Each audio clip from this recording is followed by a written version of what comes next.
Aloha. I think we're ready to start. To begin with, though, I think we need to recognize the folks that have brought this all together. This is the University of Hawaii Better Tomorrow Speaker Series. It is a campus-wide effort to foster productive community conversations and to bring ideas to life. This series is a collective effort with the University of Hawaii, Manoa, CTAR, my college, the College of Tropical Agriculture and Human Resources, which deals with hunger and food, the College of Law, where we stand and sit right now, social sciences, and other contributing units. The University of Hawaii also runs the initiative in partnership with a number of other organizations, including the Hawaii Community Foundation, one of Hawaii's principal philanthropic institutions, and we thank them. The talk tonight is also a collective effort. Andy Fisher's visit has been organized by the University of Hawaii, by Appleseed Hawaii, the Hawaii Community Foundation, the Hawaii Good Food Alliance, and the Food Basket. With special thanks to those that really did the job of organizing it. That's Danielle Kittinger, sitting right up here in the front row. Raise your hand, please. There's P.K. Miller. Raise your hand wherever you are, over here. Go ahead, come on, raise it. Right there. And of course, Ariza Bering. Where's Ariza? Sitting on the ground. So somebody give that poor girl a seat. So thanks to all of you. So my college is the College of Tropical Agriculture and Human Resources, the original college of the University of Hawaii, and has been in the middle of hunger issues for over 100 years.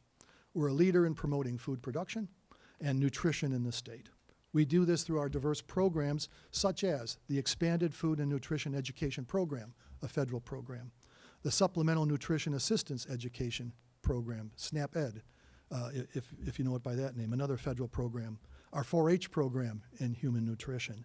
And one we're particularly proud of is the Children's Healthy Living Program. This program is Hawaii-based. It's a national leader in reducing child obesity.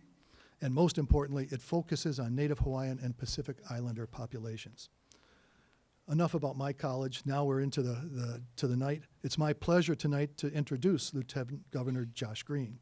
The Lieutenant Governor will introduce our speaker, and he is the perfect person for the job. He's a local doctor. He continues working in the emergency room as a physician. He's been a member of the National Health Corps, which also provides educational assistance. He championed the insurance mandate for children with a form of autism.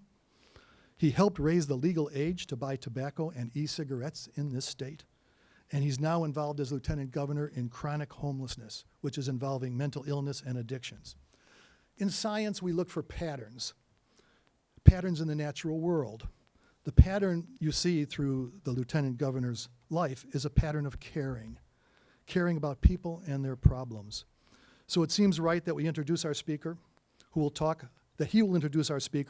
about another aspect of life that causes others to suffer, and that's hunger. And with that, please welcome Lieutenant Governor Josh Green.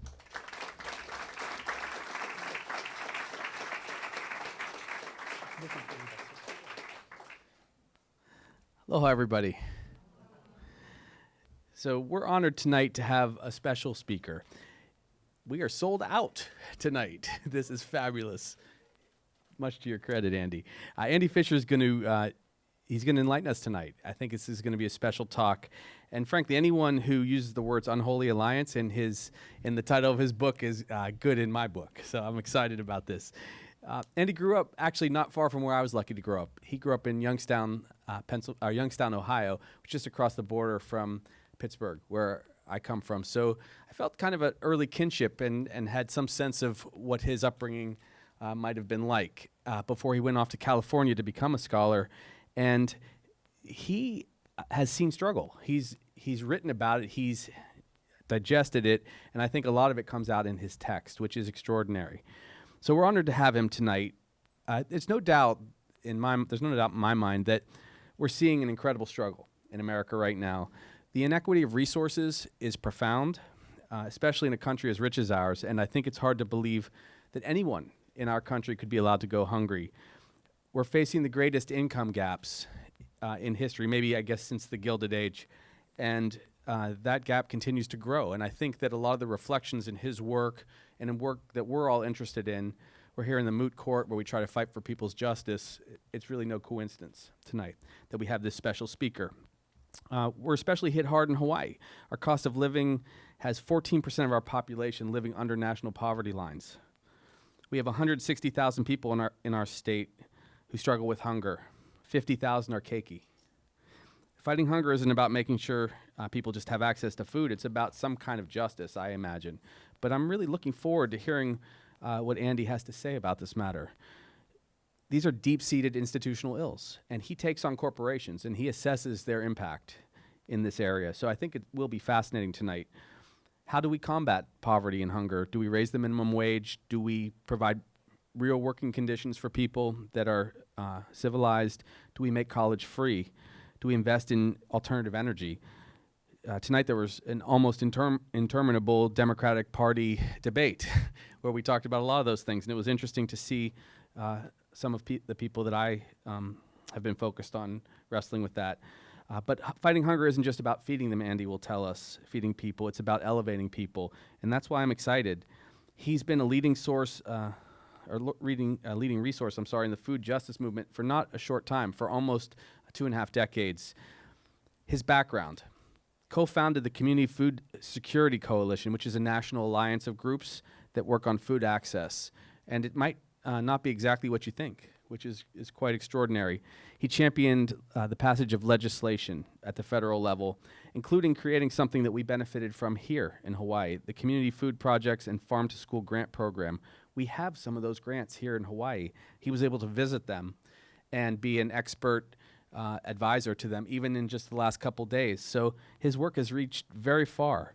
And then his book, which is for sale for $15, for which I receive a small commission if we sell them tonight,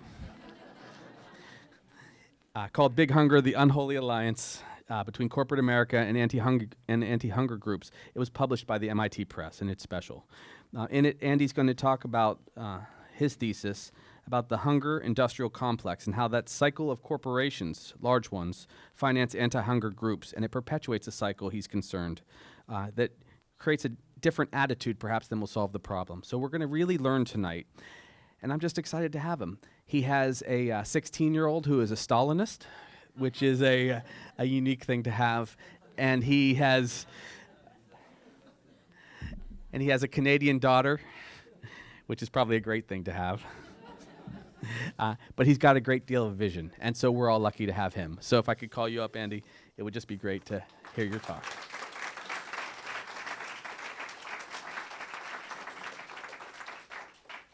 Thank you, Josh. I think it's an honor to be introduced by Lieutenant Governor, a first for me. I appreciate it, and aloha. I appreciate everybody's effort to bring me here. It's been an incredible week visiting the Big Island and being here on Oahu. So I'm very honored and very honored to be here. Thank you. So we'll get started with my talk in a second, but I'm going to be talking about the deep integration of anti-hunger efforts and capitalism that really just perpetuate the problem and allow businesses to continue exploiting and accumulating profits at the expense of the poor.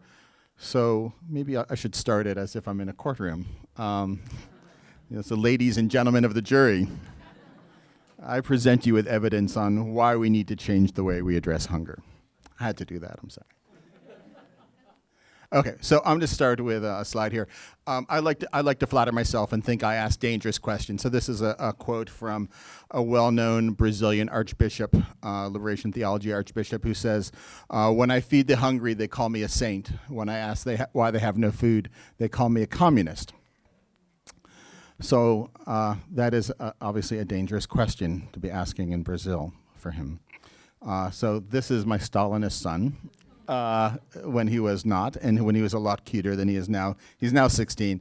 He's a cute kid, but back then he was sweet and innocent. So Orion came home one day when in 3rd grade. It was right before the holidays, and he was just really excited because there was a food drive going on in his classroom. And it was a competition between his class and all the other classes in his school.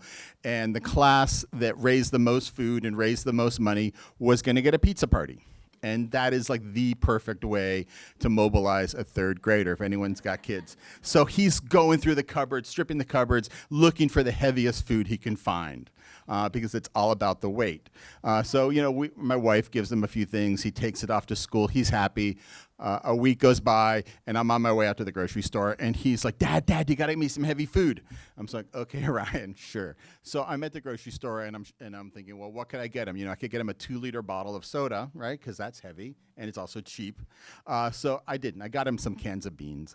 I couldn't do the soda thing. But and I should say before I get going with the rest of it, that Orion did have a happy ending. He did get his class did get his pizza party, mainly because there were some wealthy lawyers and parents in the class who wrote a big check, and so they raised the most money, not the most food. As I was sitting there shopping for Orion, or standing there shopping for Orion, and thinking about this, I realized that there's something about this food drive that was really bugging me. And what I realized at the time, as I was writing this book, and I realized that it's a microcosm of the issues with the emergency food system, or the charitable food system, however you want to label it. And it's that food banks typically measure their effectiveness by the weight of food that they distribute and the number of people that they serve, right? The heavier the food, the better. The more people they serve, the more they appear to be successful. And it's a growth model. Food banks typically will put into their strategic plans, we want to be distributing 3% more food than we did last year. And that's how they know they're successful, because they're pumping more food through their system. And it's predicated on this assumption that free food solves hunger. And the fundamental weakness in this model is that people served and pounds distributed are outputs, not outcomes. And I was talking about this in my grant writing training yesterday, so it's all in my head. So they measure, pounds and people measure food banks' activities, not their impact, right? And when you conflate your activities with your results, you end up assuming that you're solving the problem, when in reality, all you're doing is perpetuating your own existence. You're justifying your own existence. Yet fighting hunger and raising money for food, raising money for food banks and those food drives is a national pastime. Jan Poppendieck, who wrote a wonderful book called Sweet Charity, talks about that. And we've become really good as a nation at getting people to donate food. I've heard 80 to 100 million people a year participate in food drives or donate money to food at some point during the year. Millions more volunteer. So we as a society have bought into this myth that charity can solve hunger. And, sorry, I shouldn't go, no, not quite there yet. Food banks have become quite good at feeding people. And they distribute 5 times, they're distributing 5 times the amount of food that they did 20 years ago. Yet those increases have not solved the hunger problem. And new numbers just came out from USDA, and there was a piece on Hawaii Public Radio this morning about it. It's on their website that talks about those new numbers. Food security is just starting to begin to drop down from below pre-recession levels. So USDA, in conjunction with the U.S. Census Bureau, does a survey every year of food security. It measures the behaviors and experiences of people, and whether they have enough money to buy food, or whether they're feeding their kids and not themselves, or they're developing coping strategies by which they to deal with the lack of money with which to purchase food. And so when they started measuring these numbers back in 1995, we found that 12% of the population was food insecure, and about 4% had very low food security, what people would commonly think of as hunger.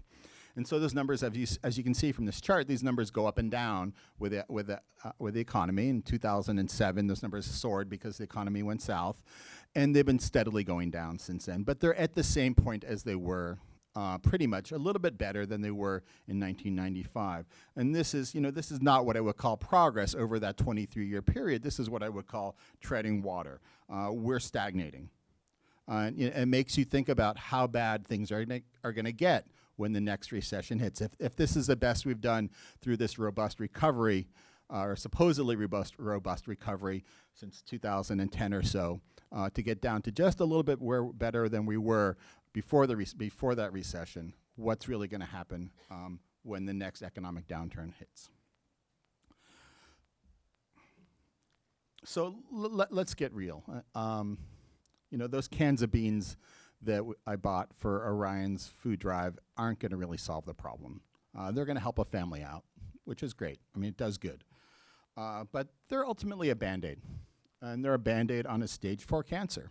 And that stage 4 cancer is the deep structural inequities we have in our society that are baked into our economic and social system. Most people don't want to talk about that or think about those issues. They don't know what to do. They feel comfortable. They feel like they've done their part because they donated to the food bank. They donated some cans of beans, or they wrote a check at Christmas.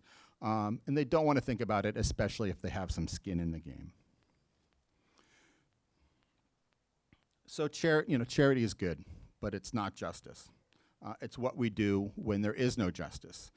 At best, we're kicking that can down the road on solving the problem, and at worst, we're entrenching it even more. So what do we do? What do we do about the problem when we care about our fellow humans? Certainly, we need to take care of our neighbors, right? We need to take care of our neighbors through charity. I'm not here to tell you that food banking is bad. I'm not here to tell you don't write that check to the Hawaii Food Bank at the end of the year, or to donate to your local food pantry. Those are all good things to do. We need to take care of our neighbors, but we need to understand the rightful place of charity. So Catholic social teaching teaches us, I'm not Catholic, but Catholic social teaching talks to us about the 2 feet of love in action, charity and social justice. They're incomplete without both. You can't stand. Jewish tradition speaks of giving in terms of justice. The word tzedakah means doing the right thing. It means righteousness, means justice. It doesn't mean improving my own reputation, which is often what happens with charity nowadays. It means all too often we see charity redeeming the giver rather than liberating the receiver. So we need to look at what causes the problems in the first place to understand the solution. So what does cause hunger in the United States? It's obviously not a lack of food. You go to Foodland, you go to Safeway, the shelves are full. We know there's plenty of food in our country, in our state, in our city to feed everybody. Maybe it's the high cost of living. Maybe it's low wages. If we take a look at what's going on here in Hawaii, we can see some of those issues. United Way did a study that found that work only covers the basic survival costs for about half of Hawaiian households. And the minimum wage is still $10.10 an hour. The attempts to increase that to $15 and $17 an hour, unfortunately, didn't make it through the legislature this year. But that minimum wage is at $10.10 an hour, and that is higher. Here in Oregon, we have a higher minimum wage. I think it's $11.50 in Portland, but we have lower costs across the board in terms of food. Certainly food and housing costs are lower. So that high cost of food and shelter is what leads to food insecurity. And a person earning minimum wage here in Hawaii, especially imagine in Honolulu where housing costs are more, a person earning minimum wage would have to work about 3 full-time jobs to be able to afford a 1-bedroom apartment. So what do people do? Their coping strategies is they pay their rent, but they cut back on food, so they're food insecure. So part of what's driving this problem is that the minimum wage is that wages have gone down in general. The purchasing power of the minimum wage peaked in 1968. You can see from this that graph on the far side. You can see where it peaked up again in 1968. It's at 7.25 nationally. There's in 21 states around the country. It's still at that level. About 80% of households that receive SNAP or food stamps are in the labor force. So you have people who are working, who are doing the right thing, who are trying to play by the rules, but they are not able to make ends meet, and they're having to rely on government benefits.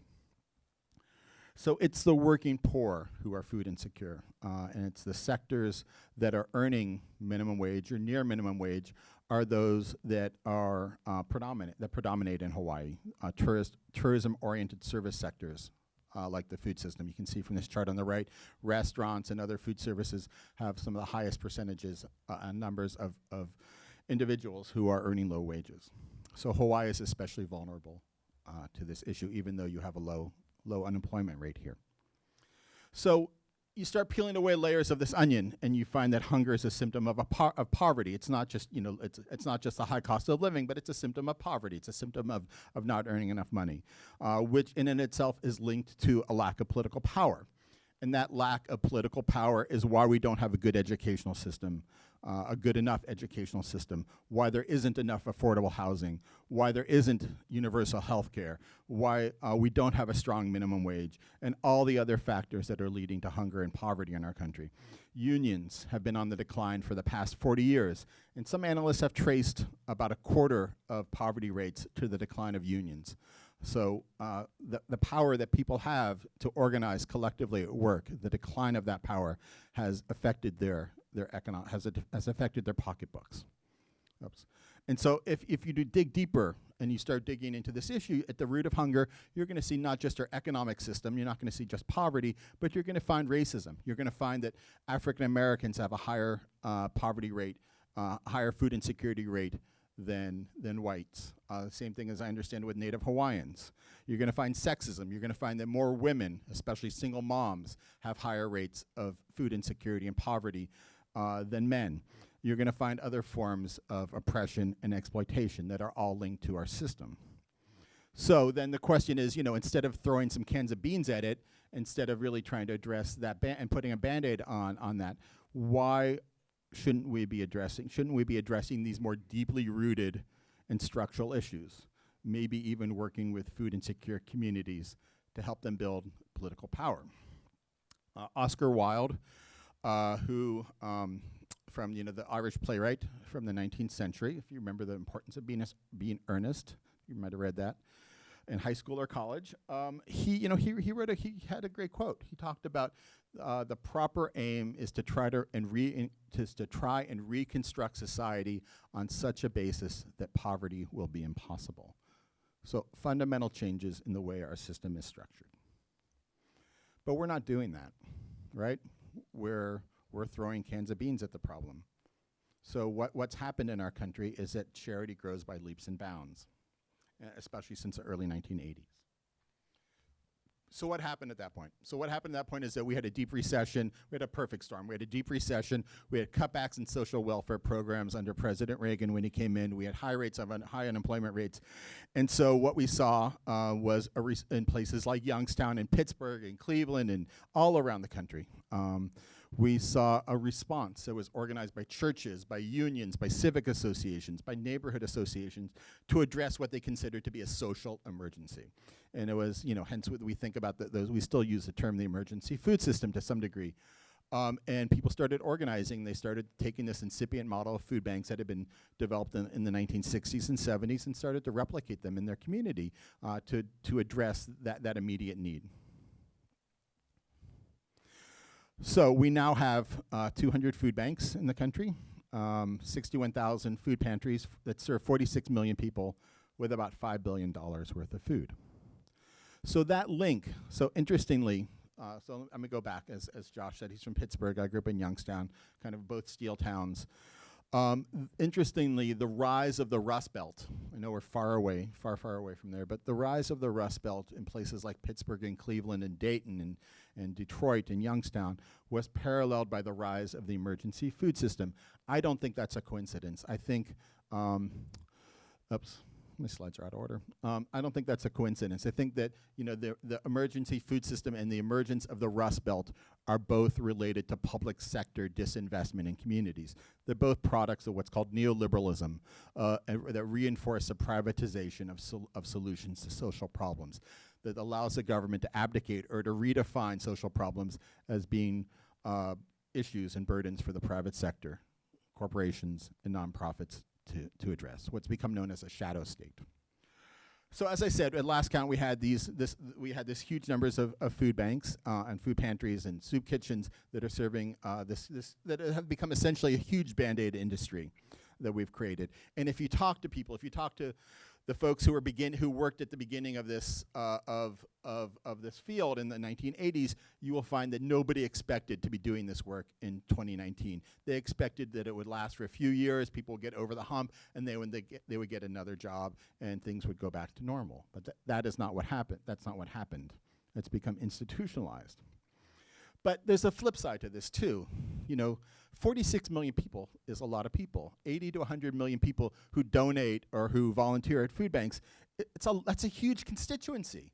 I mean, if you come from an organizing background, which I have, tangentially related to, that's incredible organizing potential. Think about what would happen if only a small portion of these stakeholders lobbied for a higher wage, or wrote to their congressman, wrote to Josh, and pushed for a higher, push the government to implement higher SNAP benefits, or to remove the barriers to SNAP enrollment, for example. That's a very powerful lobbying force. So again, what was once called the emergency food system, is now become institutionalized. It's a seemingly permanent part of American life, just like those slides I showed you about how we engage in every anti-hunger activity possible. They're linked to every civic association. They're linked to schools, like my kids' schools. They're linked to workplaces. They're linked even to sporting events. We have a Fight Hunger football game around Christmas. And it's been built around efficiency and logistics. So I just want to be clear, it's no longer emergency food, it's maintenance food. And we've created this separate food system for the impoverished, and it's on a growth trajectory. The food bank in Boston, which is one of the most efficient and highly touted food banks, now is planning to triple its food distribution so that they provide their clients 1 in every 3 meals. So they want to provide 1/3 of the food for their clients. So my question back to that is, that's nice, but is that really what we want as a society? Is that really dignified? Is that really just? Is that really the direction that we should be going as? So food charities become an industry that's linked to corporate America through food waste, through board members, through tax credits, and through tax-deductible donations. I call it, as Josh said, the hunger industrial complex. It perpetuates itself.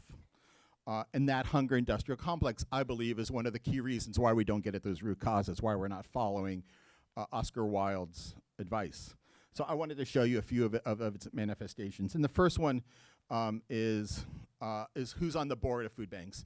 Orion and I, Orion loves to be in the computer, Orion and I spent a Labor Day weekend last year or the year before, I forget, going through every food bank website in the country, all 200 food bank websites. We found data on 157 of them. We made a big spreadsheet of 2,586 board members who are at those food banks. We found that 1/4 of them work at a Fortune 1000 company or its equivalent, and only 2, well actually now it's 3, because I understand that there's a food bank board member who works for a labor union here at the Food Bank of Hawaii, but only 2 or 3 work at a labor union. So you can see where those connections are, and these are the companies that have the greatest number of their employees on the boards of food banks.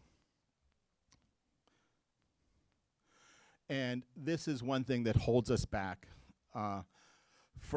this is one thing that keeps us in the status quo, if you will, holds us back from food banks from working on minimum wage issues. I found that only a handful of those 200 food banks are actually going upstream and advocating for affordable housing or advocating for minimum wage or what I would call broader anti-poverty programs. They're stuck in what I would call a nutrition safety zone. It's great. They're working on SNAP, they're working on school lunch programs, but those things are politically not controversial pretty much for their membership unless you're in the Deep South. For most places, that's generally accepted. But very few want to contravene the economic interests of their board members, who often are coming from the grocery industry, who are very, very sensitive to labor price increases. So who are not going to vote for the food bank to support that minimum wage increase, which is what happened here in Hawaii, unfortunately. Another thing is Feeding America and other anti-hunger groups tend to be in bed in terms of their fundraising with corporate America. Feeding America is the national hub for food banks around the country. They're centered in Chicago. They're the 3rd largest charity in the country, with about $2 billion worth of economic activity, including food and cash. So they partner with everybody under the sun, and they've been partnering with the Cheesecake Factory every year for a long time. And just a silly little thing, you go into the Cheesecake Factory, you buy a slice of a certain cheesecake every year, it's designated, and 1/4 of that money, 1/4 of your purchase price goes to Feeding America. They get $100,000, and America gets 500 million calories. Good deal. I question the wisdom of that when we're in a obesity and diabetes epidemic. Instead, they all take money from Walmart. So Walmart is incredibly savvy, as everybody knows, and games the system. So here's how Walmart works. Walmart is now paying their workers $11 an hour, which is better than it was before, the starting wage. But it pays under what its competitors pay. Walmart's been well known to treat its workers really poorly. It doesn't let them get full-time hours so they don't get health care benefits. It changes their schedule every week, so it makes it difficult for staff to get a second job. So what do Walmart workers do? They go into food stamps to supplement their wages, to basically subsidize Walmart's low wages. And then Walmart turns around and redeems about 19% of SNAP benefits, redeems the money that its own employees are getting to subsidize their own wages. And Walmart is also the single largest donor to anti-hunger causes in the country.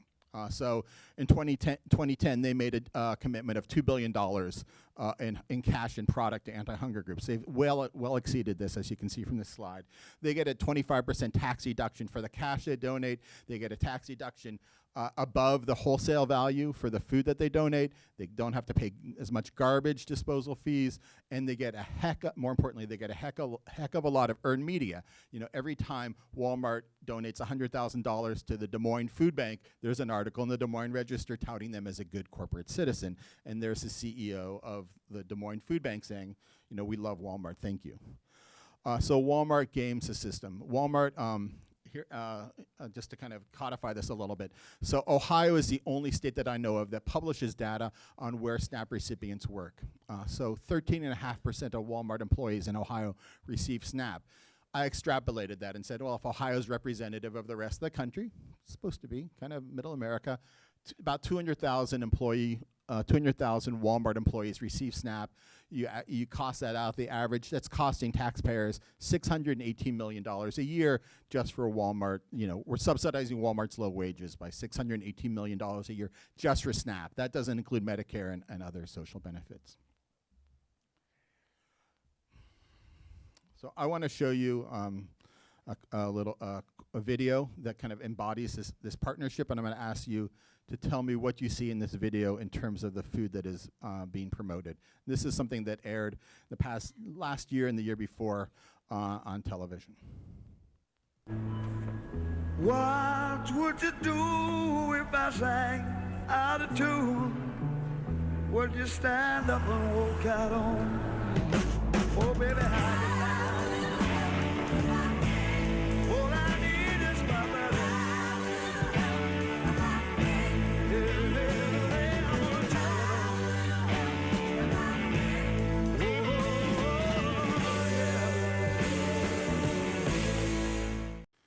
Okay, so what do you guys see? Pop-Tarts, right. Okay, see if I can get back to my slideshow.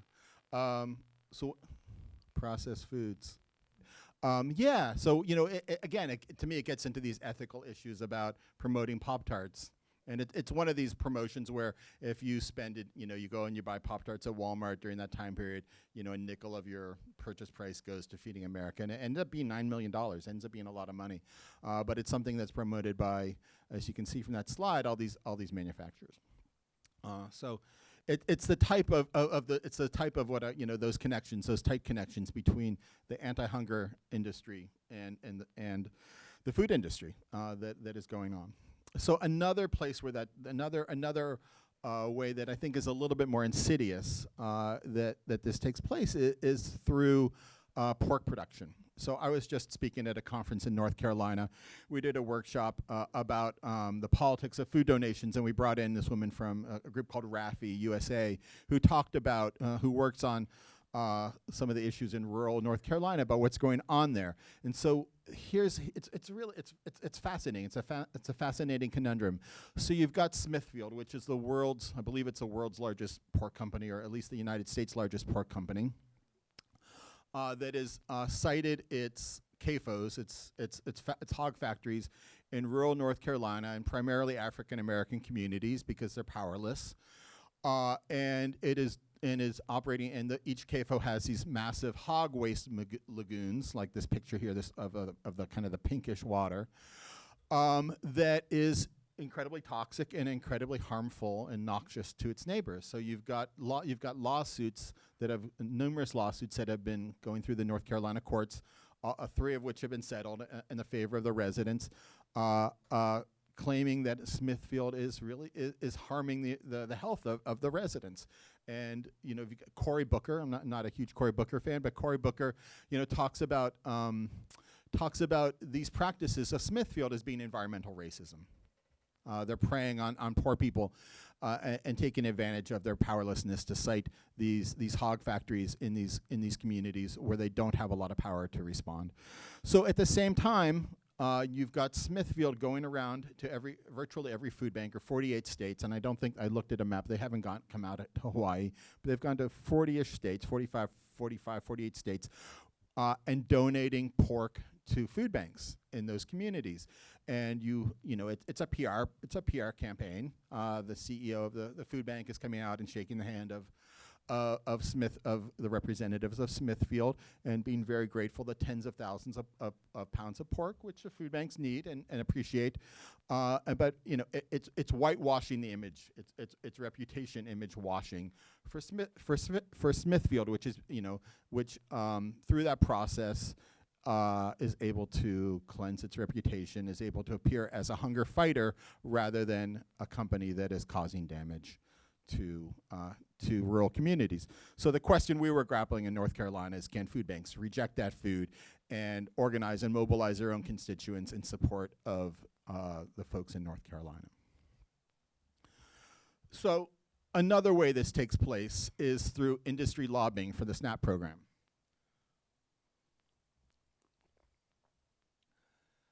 So there's been a lot of controversy over the years on whether the SNAP program or the food stamp program, as it used to be known, recipients should continue to be allowed to accept soda, to buy soda with their SNAP benefits. Sorry,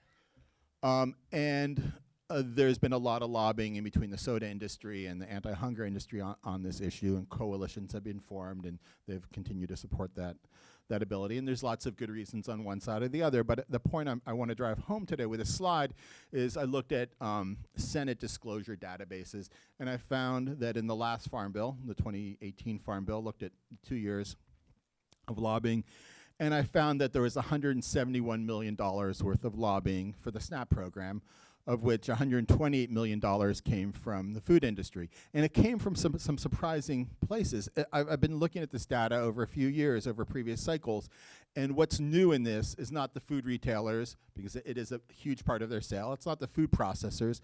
The two things that are really new in this, or three things I should say, is one, the farm sector is as small as it is. It used to be, SNAP used to be a farm subsidy, farm sector subsidy, but they're not lobbying that much, so it's not that much in their economic interest. But you're seeing the supplement industry that wants in. You're seeing the beverage industry that is putting $12 million worth of lobbying to protect the ability to cash in on about $6 billion worth of sale a year for sugary beverages. But you're seeing banks. You're seeing the Chamber of Commerce lobbied $14 million on SNAP in the last cycle. So they're seeing this as a very basic, very basic support or income support subsidy for their industries. It's a very basic, very important part of their sales. So we've got this hunger industrial complex. We've got these connections, not just between food banks and corporations, but corporations and about the $100 billion of federal nutrition programs that we operate between SNAP and WIC and school lunches. And on some levels it's good. On some levels that lobbying protects those programs and keeps them in place. It does things that public sector or public interest groups couldn't do by themselves. But on the other hand, it just keeps the status quo going, in which we continue to market hot pockets and sugary beverages and other unhealthy food, other ultra processed foods, and reinforce those sales to low-income people. So the question is, kind of where do we go from here? And the way I think about it is a problem is defined by its solution. So we need to reframe the hunger problem. We need to occupy it. We need to take it back from corporate America. Hunger used to be about social justice. It has now become about giving people food. And it's not an easy problem that's solvable. All too often I hear my anti-hunger colleagues say hunger is solvable.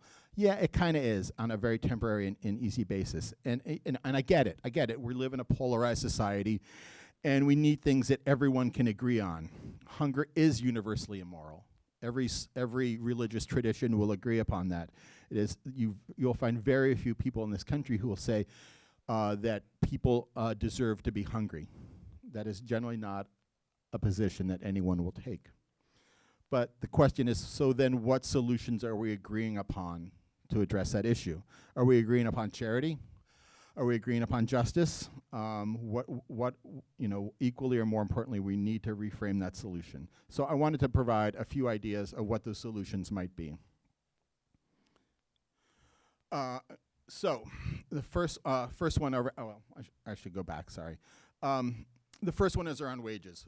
Any new efforts around anti-hunger work need to be focused on raising wages. The Oregon Food Bank has been very central in efforts to raise the minimum wage in Oregon up to $15 an hour. So those efforts are essential. Most of the money that people use to buy food comes from their wages. We need to be looking at alliance building. The Center for Good Food Purchasing, which originated in Los Angeles, and the Food Policy Council there, has set up a set of standards by which people can, by which institutions buy into purchasing food that is healthy, that is sustainably produced, that is produced with treating workers well, and that is nutritious. And they've got about 9 cities around the country that have been that have agreed to sign on to those standards, kind of like LEED standards, where you progressively do better.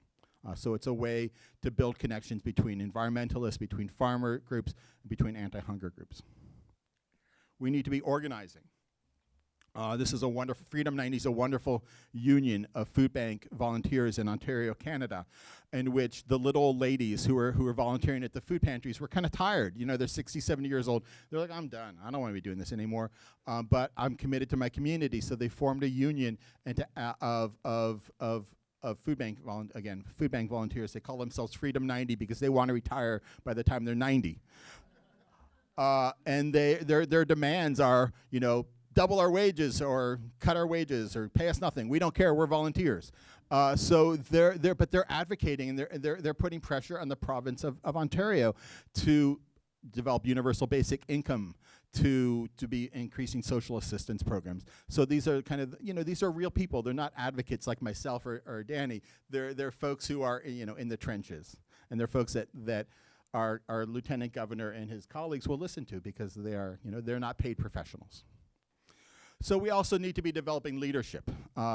There's a great group in England called the Poverty Truth Commission, in Scotland as well, that has been developing kind of mentor programs of identifying what they call experts by lived experience, primarily women who are low income.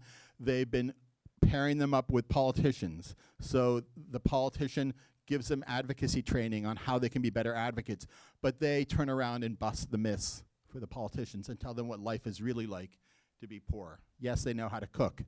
They know they don't need cooking lessons. They just need more money.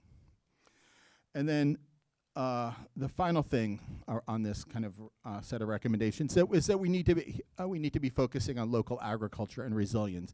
Here in Hawaii, you know, where the conventional wisdom is, you know, you're one shipping strike away from disaster, one hurricane away from disaster, because you have to ship, 85% of the food in Hawaii comes from off the islands. So there's some great programs around farm to school, around connecting local farmers and schools. Sustainable Molokai, which is building up support for local farmers there. The work that Josh referred to in terms of SNAP incentives and encouraging the purchases and subsidizing the purchases of local produce. I was just at a KTA store that is doing that on the Big Island. So those kind of programs are all developing a local agricultural sector. In talking to folks from Kohala, I understood that area was feeding something like 80,000 people years ago. But now, again, they're importing 85% of their food from off-island. So the economic potential, the economic development potential, and the importance of resilience for natural disasters can't be overestimated. by redeveloping the local agricultural sector here. So, to wrap this up, the bottom line is, the emergency food system's outdated. So the question is how do we change a bad system that has ensnared so many good people, the donors, the volunteers, the recipients, the board members and staff? How do we do that without causing awful economic dislocation and suffering for people who have to rely on it? And the good news is that change is happening before our eyes. There's at the conference that I went to in Raleigh, North Carolina, was a gathering of about 500 people from around the country who are trying to change the food banking system in their communities, and they're doing some really interesting and fascinating work. But we need to accelerate that change. We need a new vision of what it means to be doing anti-hunger work, and it's time for the anti-hunger community to be more expansive in its solutions. And talking to Danny today, their efforts are not just about nutrition programs and poverty programs, but more broadly around local economic development and community building. So we need to build new alliances and we need to analyze what's going to move us towards real change. But we also need to organize. Like I said, we've got 46 million people who are going to food pantries. We've got 80 million people who are donating. Just imagine the power of a small fraction of those people speaking up for real change rather than just donating a few cans of beans like my family did. So imagine what they could all do if mobilized, if they were linked to a social justice agenda, an agenda that's focused on public health and focused on economic democracy and local economies. So, and we also need to be putting the needs and the voices of those who are food insecure first. We need to be developing those poverty truth commissions and those Freedom 90s to be making those connections and to be changing, again, who's in the lead. So it's not just corporate America in the boardrooms. It's people with lived experience who are making the decisions about their own lives. So you here are, a lot of folks here are leading this effort here in Hawaii. And I am grateful to be in the room with you, and I'm looking forward to working with you to build that movement for a more equitable, healthier, and democratic society. Thank you.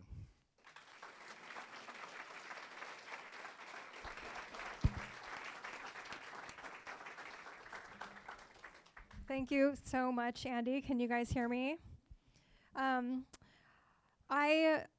Andy's book came into my life at a pretty special time. Then I was leaving a position from my past, the field that I came from, which is public health nutrition, and going to work for the organization I work for now, Hawaii Appleseed, which does anti-poverty work.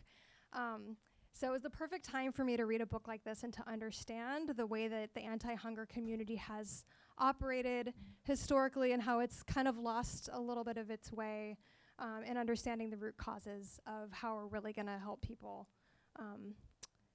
be food secure. So I'm really grateful that Andy came out here, because at the time that I read his book, I thought, how am I going to bring this guy out here? How am I going to spread his message to Hawaii? And after a year and a half of trying, we finally gotten him out here. So thank you so much. I want to just open it up for questions, comments, or if anyone wants to share the work that they do to sort of get at this hunger issue. Albie, did you have anything you wanted to add? My name is Albie Miles. I'm assistant professor at the West Oahu campus, and I just wanted to bring to some of our attention, if you're not already familiar with it, is that there's, I would describe, kind of a growing crisis in higher education. I think Andy did an excellent job of pointing out some of the structural issues that are driving food insecurity in the general population. But now over the last 10 years, there's been a growing number of studies measuring the rates of food insecurity in the college student population around the United States. And those findings from a range of studies have varied from about, depending on the institution or the institutional system that's being studied, somewhere between about 13% and as high as 59% of the students in college experiencing some form of food insecurity during their tenure. And that may be shocking to some, but I think it's also reflective of some of the patterns that Andy articulated in his talk. An example would be the University of California system. They just did, this is 250,000 students in the UC system. They completed a study in 2016, and they found that 44% of those students and 26% of their graduate students experienced some form of food insecurity during their tenure. Here in the University of Hawaii system, a colleague and a graduate student in epidemiology, Elise Delacruz Talbert, did a study at my campus, UH West Oahu, and found that 41% of the students at the West Oahu campus experienced some form of food insecurity during their tenure. We've just been working on a system-wide study across the UH system, and we will likely find that there are comparable rates of food insecurity across the system. We have 50,000 students approximately in the system. If UH West Oahu is reflective of the numbers across the system, we're talking about 20,000 of our students experiencing food insecurity. And I'll end with this, is the University of California system is about 5, I would say 7 years ahead of the University of Hawaii in dealing with this issue, and they just got the state legislature to allocate $18 million per year on an annual basis in perpetuity to address this in the University of Hawaii system, recognizing that food insecurity is a major obstacle to student mental health, their performance in the academy, and their ability to graduate on time. So we've started this conversation with leadership in the UH system, and we're hoping to roll out a similar program similar to the University of California. Thank you. So, Lieutenant Governor, did you have anything that you wanted to share? So, I spent 14 years in the legislature, which was eye-opening and brain-damaging, both. And so, last year, the Chamber of Commerce killed the living wage bill. It's really quite simple. I have friends there, and I work with them, and I jog with them, and we meet at different times, but they did. Okay, and should come as no surprise. They advertise, got to kill the minimum wage or living wage bill. So it's incredibly challenging because we're in such a small community. These are, I think Andy pointed out very well, some of the challenges that you face. We work with some people who we trust and like and are very helpful in so many of our challenges, and then that probably was the most important thing we could have done to deal with, my passion, chronic homelessness, many of your passion, food security, so on. So what do you do when your allies in one area of your life end up being completely opposed to you in a political setting? It's very tough. I would observe a couple other things. We're very conflict averse, Andy, and that's one of the challenges. It means that we don't change nearly as fast as we would expect. I don't want to be overly political, but kind of, at least on paper, ultra blue, and we should be able to do things that would promote justice and, justice reform, equality in relationships, food security, on paper anyway, living wage. And we're often slow to do that. And I've wondered for a long time, probably you have too, what the heck is going on? And I think that at least one observation I've come up with is that these relationships are so close with a small number of people that have a lot of power, we don't end up in conflict with one another. We don't do conflict in Hawaii very often. And so we don't change very often. Yet, big social problems have been hitting us like a tidal wave. And we're all super aware of our homeless surge. We all become very aware of just the heartache when we look at the numbers, say, of kids who are hungry.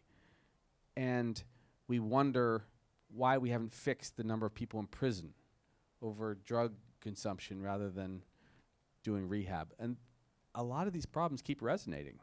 And I think we probably need kind of an electric shock to come out of that system, because we're not doing ourselves any favors. I think that's one of the theses that Andy is promoting.